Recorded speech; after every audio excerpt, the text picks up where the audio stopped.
You're listening to People Are Animals Too, Darn It, with your host, Mandy Evans, Executive Director of Panhandle Animal Shelter. Hello and welcome to People Are Animals Too, Darn It. This episode is going to be about technology advancement. I know, it's a little weird, but what does that mean in animal welfare? Technology advancement, what am I talking about? I am talking about people that are out there trying to make our lives easier as animal welfare people.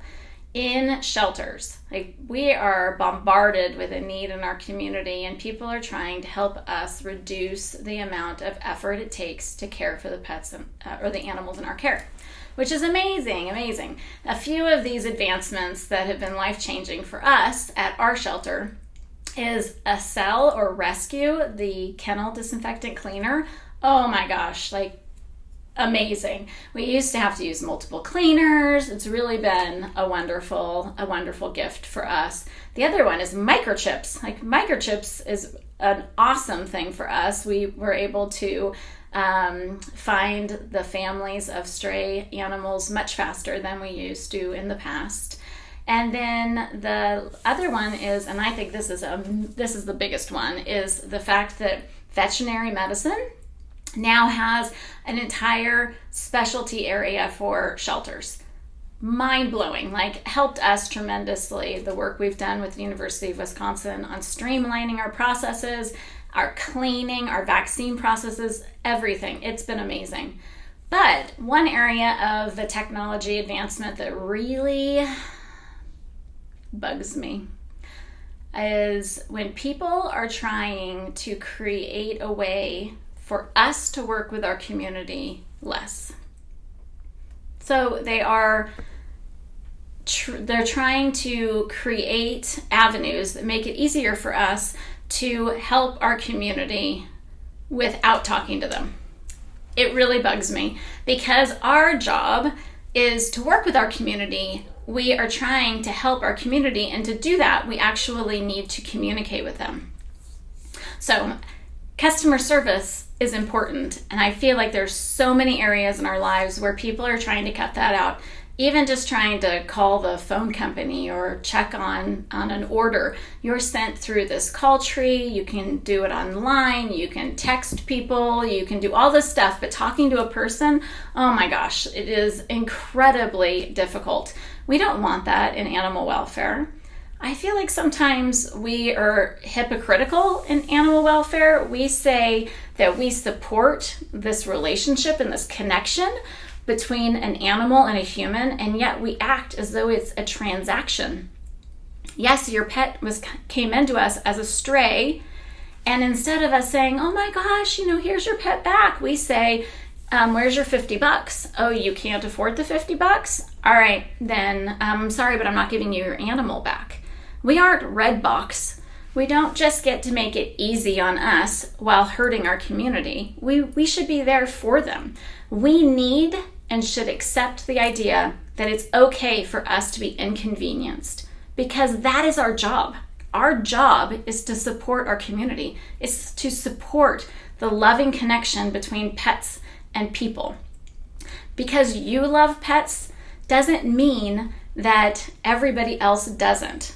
And what I mean by that is sometimes we have rules or policies and procedures in our shelters that are very specific to, if you can't afford vet care and your pet needs vet care, then we'll help your pet, but we're going to keep your pet.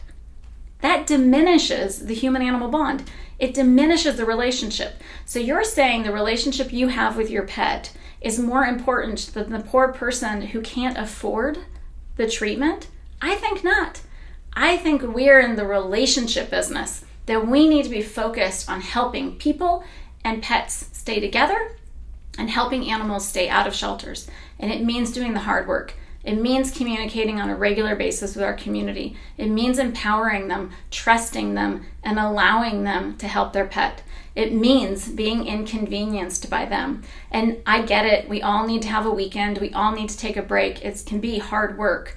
That's why we have a team, so that when you can't be inconvenienced, someone else can.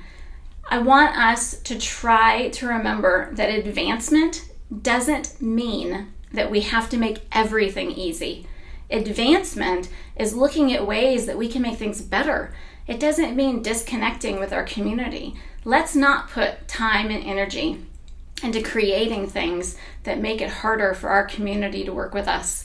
Let's do the hard work. Let's partner with our community. Let's see if our community can be a part of the solution because we are providing them with the tools to empower them. And then it will get easier because you've done the hard work. Hard work will turn out to be the greatest gift that you can give to your community and yourself. Going the easy route, doing pass-off, saying, I'm sorry, I can't help you, go there. Sure, it's short-term, might be successful, but in the end, it isn't going to be. I realize that everything I'm saying might be way more than your shelter could handle or way more than your community. You might be in a community that the need is so great, you're handling 50,000 animals a year. I completely get that, but I'm suggesting that when you do the work, when you work with your community, when you empower them, when you allow them to know that you are here to support them, it will come back and reward you. You will see the benefits. I know that we did at our shelter. We stopped putting barriers up between the community and us. We stopped referring to them as the us and them.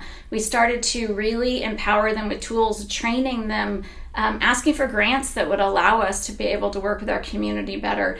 And now we went from helping around 1,200 animals a year to helping over 5,000. And our community feels like home. We feel connected. We have an amazing relationship with our community that we didn't have before. All of this is because I had a really horrible phone call on Friday that just hit me and kind of bummed me out because we created the Home to Home program. And the Home to Home program is a program that works with shelters. It helps shelters work within their community to provide them with a solution when they can't take in a pet, or even just providing people with an alternative to taking in their pet. And I have people telling me that you don't want that you want to send people to somebody else for them to help, that you don't want to be a part of the solution. And I am just dead set that I don't believe it. I don't believe that that's what shelters want. I believe that we are all in it because we love animals, and that love is shared through our community, and we need to be supporting them. I believe that our communities all can benefit from programs where shelters are empowering and partnering with their community, not passing them off. We are not transactional businesses. We're relationship businesses. So I hope that you understand that people are animals too, and that we need to be putting time and energy into supporting both the human and the animal in the human-animal bond, keeping families together, supporting our communities, coming up with safety nets. Let's no longer focus on being a shelter. Let's be community resource centers that help our community, and that is when we'll see the vast change, the difference that we seek in the world. Thank you.